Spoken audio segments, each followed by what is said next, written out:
Estamos de volta com o Oriente-se. O tema de hoje é bem polêmico, adolescentes rebeldes. Se você quiser participar conosco aqui ao vivo, fique à vontade. Nosso telefone aqui é o 19 3871 9620, o e-mail oriente@tvseculo21.org.br ou através do Twitter, @oriente-se21.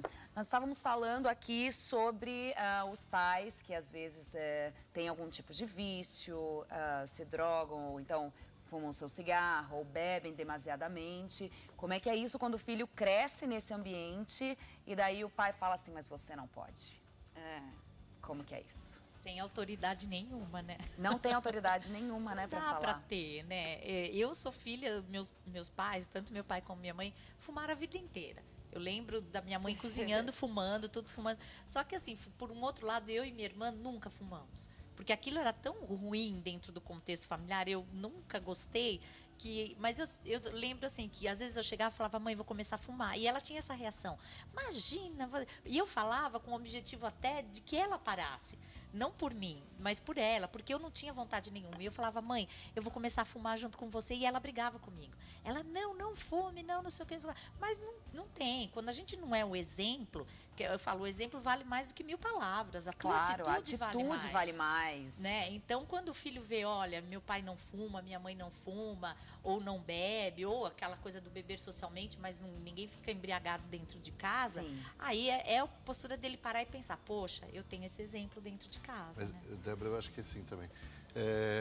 Quando um pai, uma mãe toma uma atitude dessa, né, eu vejo sempre assim, a dificuldade de se expor. Porque se eu vou para uma conversa onde eu quero levar alguma coisa, alguma formação, alguma instrução para o meu filho, eu tenho que me colocar primeiro.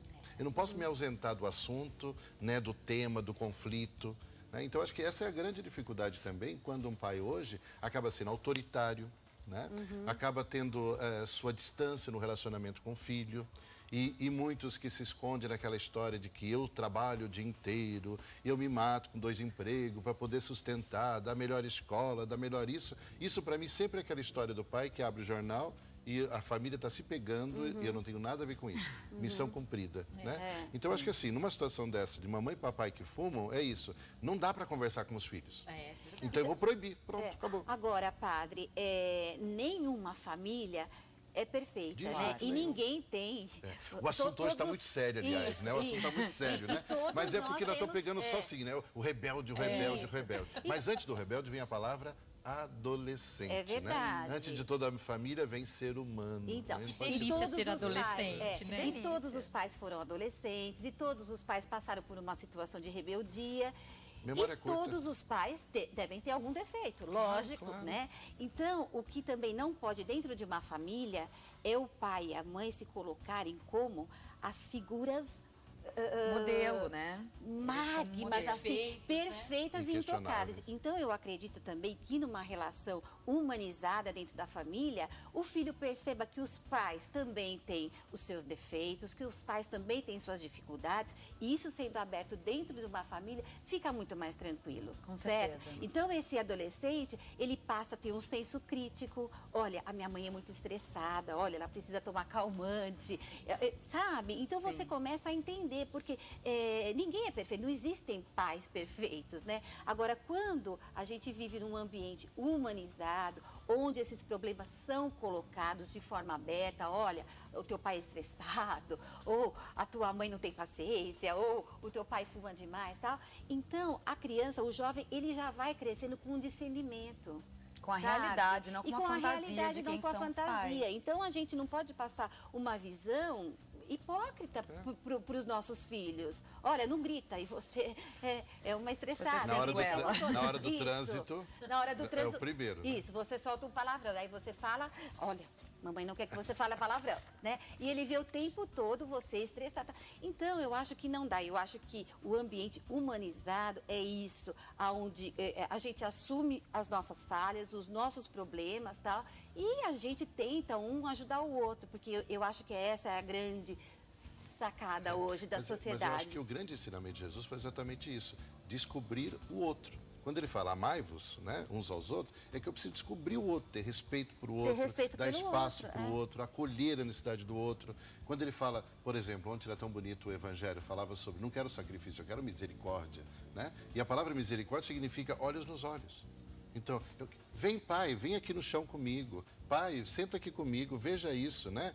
E essa possibilidade do pai dizer isso, é a possibilidade do filho dizer isso, né? Fica comigo um pouquinho, né? Eu sou adolescente, seja um pouco adolescente comigo, né? Eu tô ficando grande, eu não sei mais o que fazer da vida, eu tenho que escolher, eu tenho que fazer isso, tenho que fazer aquilo, porque é só cobrança. Sim. Então, se o pai fica naquela situação do rebelde, só na condenação, fazendo juízo em cima do adolescente, ou se o adolescente não consegue interagir, ele também se fecha, a gente não chega no nenhum. Por isso que essa questão, sentar, conversar. Agora, é um exercício. Isso tem que começar lá, né? Eu me lembro que minha mãe falava, né? De conversar na barriga, né? Precisa fazer isso. Desde lá você já estabelece essa relação. Exatamente. Com o seu filho, né? Então, esse carinho, o cheiro da mãe, o conversar, como você me lembrava agora há pouco, né? É preciso que haja essa interação de carinho, de amor, de toque.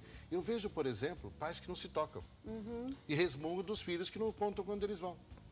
Mas se não vê essa partilha, por que eu vou dividir as minhas coisas, né? Como eu volto a dizer, sem querer ser chato, lá no começo do primeiro bloco, né? O pai ou a mãe que não quer se revelar, não quer se comprometer, né? Procura dar de tudo, menos a verdade. É verdade. E tem um ponto importante, que é até a questão do tratamento entre marido e mulher perante um filho adolescente. Porque se é um pai que grita com essa mãe, que reclama de tudo, esse filho, o homem, né, ele vai ter esse exemplo de como tratar as mulheres. Então, quando ele tiver uma namorada, ele vai agir como pai, porque é uma coisa que ele desde conhece, criança, né? É o que ele conhece, ele é o que ele acha que tá conhece. certo. Ou assim, um casal que grita muito, que briga muito, a mãe que desrespeita, a mãe que mente pro pai, a mãe que, assim, a família tem um contexto durante o dia. A hora que o pai chega à noite, muda-se tudo. Seu pai está em casa. Então, não faça isso. Então, assim, esse adolescente que já tem uma percepção muito grande, já tem até um senso crítico, ele vai falar, opa, então quando eu casar, eu também, eu como mulher vou fazer isso. Durante o dia, a vida é uma coisa. À noite, quando o marido chega. Então, são os exemplos e as informações também. Até nós falamos a respeito de ler. Eu sei, assim, quando a mulher está grávida, o nenenzinho, procuram-se literaturas diversas para saber como cuidar. Aí, quando o filho cresce um pouco, fala, ai, deixa por si só. Eu não preciso dessa informação. A escola. Precisa sim, a escola terceiriza, né? Não, precisam sim. Então, leiam, assim, a idade do meu filho. Olha, meu filho está com essa idade, o que acontece? Físico, emocionalmente, socialmente, quais são as características dessa criança de 13, 15, 17 anos, para eu poder lidar com isso com mais E também se tranquilidade. adaptar com a verdade daquele momento, né? Alguns anos atrás, ser adolescente era algo, hoje é outro. Olha, a gente tem aqui, eu quero voltar nesse assunto aí dos pais, porque chegou uma pergunta bem interessante aqui que eu quero mostrar para vocês, mas agora a gente tem um VT que tem um dos adolescentes daquele VTzinho lá, daquele bate-papo que a Natália participou, tem uma pergunta, que é o Leonardo. Pode falar a sua pergunta, Léo. Débora, eu tenho um amigo rebelde. A culpa dele ser rebelde é dos pais ou dos amigos? Ai, Que posso ótimo. então complementar com o que chegou aqui? Porque a gente tá falando muito dos pais, vamos inverter então um pouquinho a situação, né?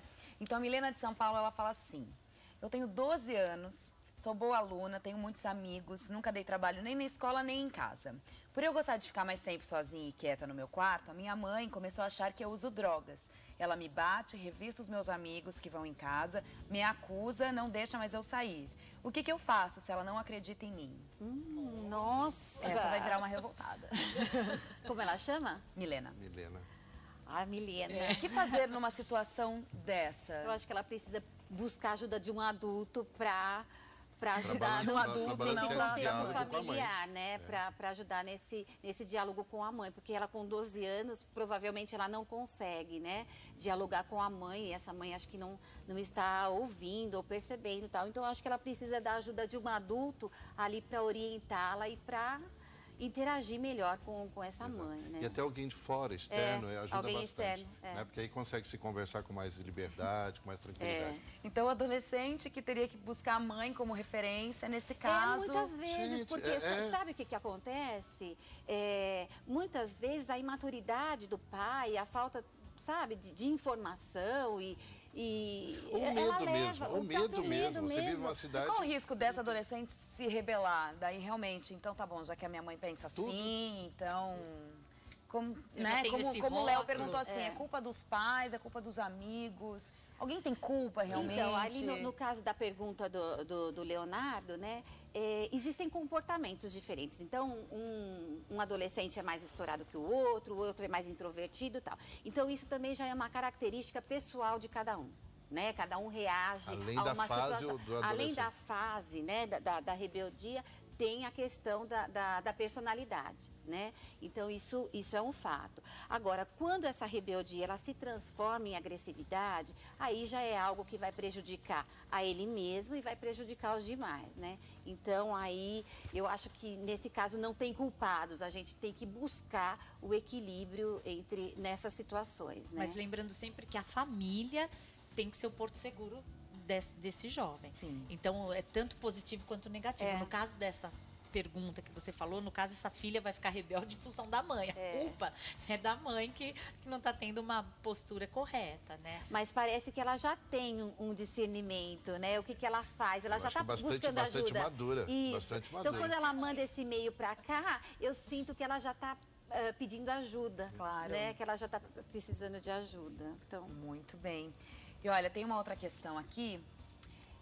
Olha, meu filho é da Silvia Gregório de Santos, São Paulo, de Santos, São Paulo. Meu filho de 16 anos tem sido vítima de bullying e não quer mais frequentar a escola. Quando tento discutir o assunto, ele se torna agressivo e se tranca no quarto. O que eu faço? O que a gente faz quando o adolescente não quer falar sobre o assunto? Eu passei por isso também. Não é fácil, não. Não é fácil, não. Eu acho que é hora da família ir buscar ajuda na própria escola, a escola ter uma postura mais efetiva diante desse problema, né? E família e escola trabalharem juntas. Então, a escola não pode permitir esse tipo de comportamento e tem que agir. Então, a escola tem que ter uma ação preventiva e a escola tem que ter uma atitude diante desse fato. Então, é sentar, é discutir, abrir assembleias de alunos. Eu tive a oportunidade, em uma das minhas viagens de estudos para a Europa, eu conheci uma escola muito interessante, que é o modelo democrático e humanista, né? Então, as crianças ali, eles se reúnem uma vez por semana, numa assembleia, no cinema da cidade, né? É composta a mesa pelo presidente, vice, suplentes, e eles colocam todos os problemas da escola ali. E aí eles saem com uma ata e com alguns planos de ação. Então, além desses alunos criticarem, eles elaboram propostas. Então, isso é muito interessante. Não somente criticar, mas já chegar com uma proposta. Então, eu acredito também que a escola deva abrir espaço para se discutir esses problemas, tá? Então, é muito produtivo hoje você ver encontros entre diretor, coordenador, professores e alunos discutindo os problemas da escola. Então, eu acho que a gente está na sociedade do século XXI, não adianta mais se fechar, não adianta, eu acho que quanto menos a gente deixar o jovem se expor, mais rebelde ele vai ficar. Então, eu acredito muito no espaço aberto que a gente dá para o jovem. E você né? mencionou também que tem, né? que tem a muito... escola abriu espaço para que os pais Isso. venham para participar de juntos, tudo né? isso. E que os pais também possam reproduzir isso dentro de casa. Sim, né? sim. Eu acho que essa interação é extremamente importante. Não dá para localizar numa situação. Ele pergunta quem é ele ou é eu? Não, não é tão simples assim. Né? São os pais ou é o jovem que é assim? Não, é uma relação de situações, de forças e que muitas vezes provoca tudo isso. Então, não há outra situação a não ser, tem que gastar tempo, tem que sentar, tem que conversar, A tem escola que tem que se refletir. dedicar, a família tem que se dedicar ao aluno, a escola tem que se dedicar ao aluno, a família se dedicar ao filho, abrir espaço para esses jovens falarem, se manifestarem e assim a gente vai conduzindo um diálogo mais Muito bem, ó, o papo tá quentíssimo aqui, né? Bom, a gente vai para um breve intervalinho, voltamos daqui a pouco, não saia daí aqui no programa Oriente-se.